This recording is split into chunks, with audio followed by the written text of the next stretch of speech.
Assalamualaikum. Hello guys. Selamat datang kembali di channel Rise Damkar TV. Selamat pagi, siang, sore, atau malam dimanapun dan kapanpun kalian nonton video ini. Bagaimana kabar kalian semua? Saya doakan semua kalian semua baik-baik saja ya. Pada kesempatan hari ini saya kembali ingin menayangkan video menjahit terbaru lagi kepada kalian semua, yaitu memotong bawah serta lengan pada baju dress katun motif karena terlalu panjang dan lanjut menjahitnya.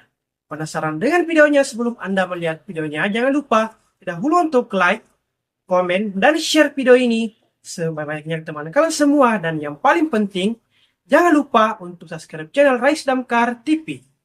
Dan jangan lupa juga untuk tekan dan nyalakan tombol loncengnya agar selalu mendapatkan notifikasi dan tidak ketinggalan video-video menjahit terbaru dari channel Rise Damkar TV. Semoga dengan video menjahit terbaru kali ini dapat menambah pengetahuan dan wawasan Anda tentang bagaimana sih menjahit dengan benar. Selamat menonton, semoga video ini dapat Anda nikmati dan dapat Anda menyukainya. Enjoy the video teman-teman.